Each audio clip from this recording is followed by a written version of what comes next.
লড়াই করে কিভাবে বিজয় ছিনিয়ে এনেছে। কিন্তু আফসোসের সাথেই বলতে হয়, যেই জুলাই এসেছে এত রক্তের বিনিময়ে, জুলাইয়ের পরও আমাদের রক্ত দেওয়া শেষ হয় নাই।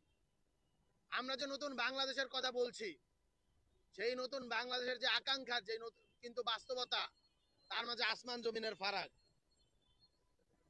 আমরা দেখতে পেয়েছি গতকাল একটা ভিডিও ভাইরাল হয়েছে, সেখানে একজন ব্যক্তি, তার নাম সোহাগ, তাকে নৃশংসভাবে হত্যা করা হয়েছে। প্রস্তর যুগ আমরা যেটাকে বলি, সেই প্রস্তর যুগে ফিরিয়ে নেওয়ার যে আদিম উদ্দামতা, খুন করে সেই লাশের উপর নৃত্য করা, এগুলো আমরা শুনেছি আইয়ামে জাহেলিয়াতের সময়ে। সেই আইয়ামে জাহেলিয়াত ফিরিয়ে আনার বাংলাদেশের যে অপচেষ্টা, যে ষড়যন্ত্র, এই ষড়যন্ত্র চলমান। আপনারা দেখতে পেয়েছেন প্রত্যেকটি খুন, প্রত্যেকটি এই যে ইসের ঘটনা, হামলার ঘটনা, মামলার ঘটনা, এগুলোর পেছনে একটি রাজনৈতিক ইন্ধন জড়িত। রাজনৈতিক শেল্টার ছাড়া এই ঘটনাগুলো আসলে ঘটতেছে না। এই রাজনৈতিক শেল্টার, এই রাজনৈতিক শক্তি আসলে তৈরি করছে এই ধরনের হায়নাদের, এই ধরনের দানবদের। আমরা দেখতে পেয়েছি স্বৈরাচারী শেখ হাসিনা বাংলাদেশ থেকে চলে গেলেও দিল্লিতে বসে বসে সে বাংলাদেশের বিরুদ্ধে নানাবিধ ষড়যন্ত্র করছে। সেই ষড়যন্ত্রে কি আমরা পা দিচ্ছি? আমার তো মনে হয় দিচ্ছি। আমরা কথায় কথায় বলছি যে আজকে যদি বিএনপি রাজপথে না থাকে, বিএনপির নেতাকর্মীরা কথায় কথায় এই কথাটা বলেন, আজকে যদি বিএনপি রাজপথে না থাকে, আজকে যদি ছাত্রদল রাজপথে না থাকে, শেখ হাসিনা নাকি আমাদেরকে হলো গিয়া গলায় পাড়া দিয়ে 5 মিনিটের ভিতরে পুরো বাংলাদেশ খালি করে দেবে। এখন আমাদের এই জিনিসটা শুনলে আফসোস হয়, হাসিও পায়। আমাদের তো গলায় পাড়া দিয়ে আমাদেরকে তো মৃত্যুর ভয় দেখি এগুলা করে তো লাভ নাই। মরণের ভয় তো আমরা গত বছর জুলাইতেই শেষ করে দিয়ে আসছি, আমাদেরকে আর মরণের ভয় কি দেখান? আমরা তো সেদিনই ঘোষণা দিয়েছি, উই আর অলরেডি শহীদ। আমরা তো শহীদ। শহীদদেরকে যারা মৃত্যুর ভয় দেখায়, সেটা আসলে হাস্যরস, সেই হাস্যরস ব্যতীত আর কিচ্ছু না। বাংলাদেশের মানুষ সেই মৃত্যু ভয় 1 বছর পার করে আসছে। আমাদের মরার ভয় নাই, আমাদেরকে আসলে মৃত্যু ভয় দেখায়েন না। আমাদের এখন এগুলো শুনলে হাসি পায়। বরং আপনাদেরকে বলবো, বাংলাদেশের স্বার্থে সকলেই জুলাই যেভাবে আমরা সকলে একসাথে রাজপথে ছিলাম, সেভাবে ঐক্যবদ্ধ থাকুন। দেখুন, কথাগুলো আমি জানি একটু কড়া হয়ে যাবে, কিন্তু এরকম একটা খুনের পরে এই কথাগুলো বলতেই হচ্ছে। বাংলাদেশের এই মুহূর্তে সব থেকে বড় রাজনৈতিক দল বিএনপি, তার নেতা তারেক রহমান। আমরা দেখতে পেয়েছি ফ্যাসিবাদী শেখ হাসিনার আমলে তারা নানাবিধ কর্মসূচি ঘোষণা দিয়েছে। তারেক রহমান নিজ মুখে 31 দফা দিয়েছেন। তারেক রহমান 1 দফা ঘোষণা করেছেন, অসহযোগ আন্দোলন ঘোষণা করেছেন। অথচ তিনি মানুষদেরকে, জনগণকে কানেক্ট করতে পারেননি, এমনকি তার নেতা কর্মীদেরকে কানেক্ট করতে পারেন নাই। এই 1 দফা কিন্তু আমরা জুলাইতেও দিয়েছি, অসহযোগ আন্দোলন আমরা জুলাইতেও দিয়েছি, আমরা 9 দফা জুলাইতেও দিয়েছি। মানুষ শয়ে শয়ে, হাজারে হাজারে, লাখে লাখে, কোটিতে কোটিতে স্বতঃস্ফূর্ত ভাবে আমাদের ডাকে রাজপথে নেমে এসেছে। কেন বিএনপির লিডারশিপের ডাকে এই মানুষগুলো রাজপথে আসলো না? আপনারা দেখতে পেয়েছেন 28 অক্টোবর কয়েক লক্ষ মানুষ কিন্তু পল্টনে জড়ো হয়েছিল। সাউন্ড গ্রেনেড আর টিয়ার শেলের শব্দ শুনে তারা ছত্রভঙ্গ হয়ে গিয়েছে। অথচ এই ছাত্র দলের নেতাকর্মীরা, এই যুব দলের নেতাকর্মীরা, এই বিএনপির নেতাকর্মীরা যখন ছাত্ররা জুলাই গণ অভ্যুত্থানে তাদেরকে ডাক দিয়েছে, হাসি মুখে তখন গুলি খেয়েছে। এর কারণ কি? এর কারণ, যখন পল্টনে যারা স্টেজে বসেছিল, ওই স্টেজের যে লিডারশিপ, সেই লিডারশিপের উপর এই বিএনপির, এই ছাত্র দল, এই যুব দলের নেতাকর্মীরা আস্থা রাখতে পারে নাই, তাই তারা ওই সময় পল্টন ছেড়ে দিয়েছে। অথচ এই ছাত্রদের, এই জুলাই গণ অভ্যুত্থানের যে নেতৃত্ব, তাদের এই নেতৃত্বের উপর আস্থা রেখে তারা 2 হাত বুকে প্রসারিত করে, আপনারা ওয়াসিমকে দেখেছেন, আপনারা আবু সাইদকে দেখেছেন, আপনারা মুগ্ধকে দেখেছেন, বিএনপি 400-র অধিক তাদের শহীদের নাম দিয়েছে। তারা কিন্তু এই জুলাই গণ অভ্যুত্থানে শহীদ হয়েছে এই লিডারশিপকে কেন্দ্র করে। এর কারণ এই মানুষগুলাও জানে, যারা পল্টনে ছিল তারাও জানে, তাদের স্টেজে যে লিডারশিপটা বসে রয়েছে, এই লিডারশিপেরা স্বৈরাচারী শেখ হাসিনার সাথে অনেকেই চুক্তি করে, আতাত করে তাদের ব্যবসা টিকিয়ে রেখেছে। তাই দেখা গিয়েছে অনেকের অনেক কিছু হলেও তৃণমূলের কর্মীরা যখন বাড়িতে যেতে পারতো না, বছরের পর বছর জেলে পচতে হতো, এরা আরাম আয়েসে তাদের জীবন কাটিয়েছে। আমরা একটা কথা স্পষ্ট ভাবে বলতে চাই,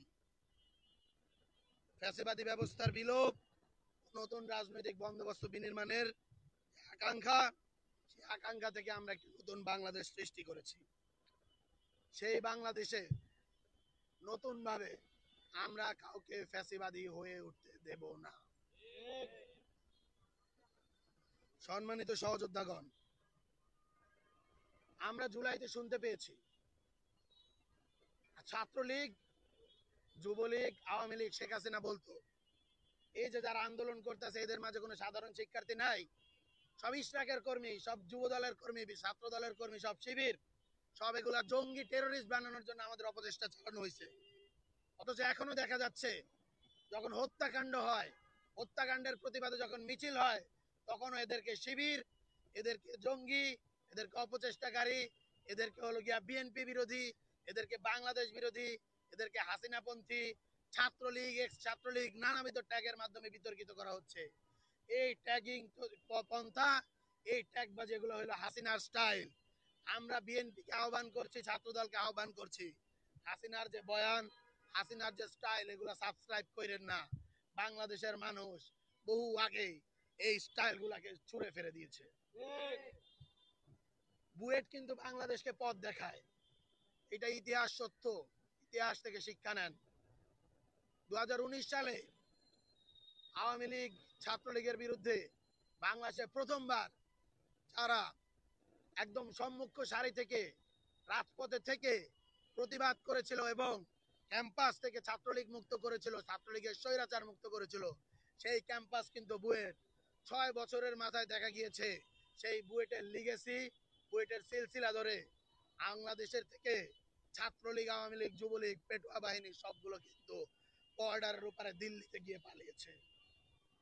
তাই আপনারা শিক্ষা নিন, সকলকে বলবো আপনারা ইতিহাস থেকে শিক্ষা নিন, বাড়াবাড়ি করেন না। বাড়াবাড়ির ফল বাংলাদেশে কোনোদিন মিষ্ট হয় নাই।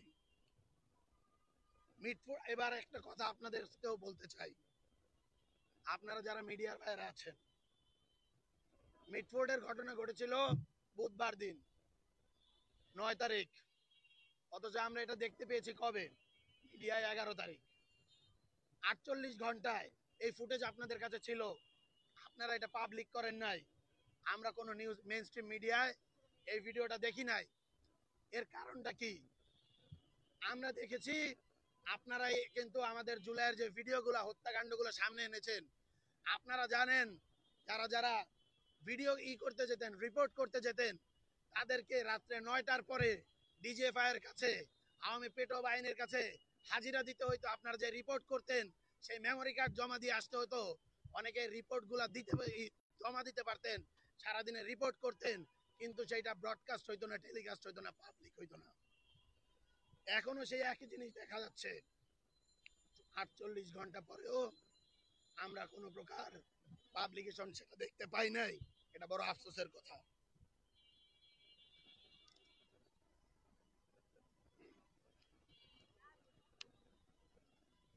এবার আমরা কর্মসূচির দিকে যাচ্ছি। মিটফোর্ড হত্যাকাণ্ড,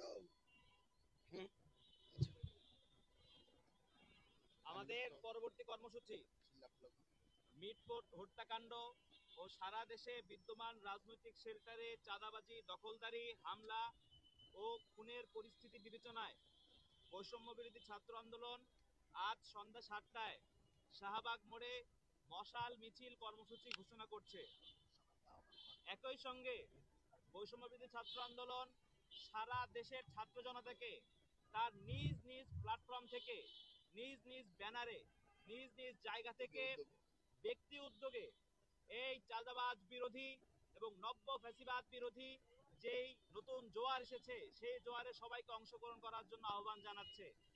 সকলকে রাজপথে স্বতঃস্ফূর্তভাবে অংশগ্রহণ করার জন্য আমরা অনুরোধ জানাচ্ছি। আজকে আমাদের এই মিছিল শাহবাগ মোড় থেকে সন্ধ্যা 7টায় শুরু হবে। সারা দেশের সমস্ত প্ল্যাটফর্ম, সকল ছাত্র সংগঠন, জুলাইপন্থী সবাইকে আমরা অনুরোধ করছি, আপনারা আসুন, জুলাই ফিরিয়ে আনুন, নতুন করে বাংলাদেশে আর কেউ যেন স্বৈরাচার হয়ে উঠতে না পারে, খুনি হয়ে উঠতে না পারে, সেজন্য সবাই ঐক্যবদ্ধ হন। ইনকিলাব জিন্দাবাদ।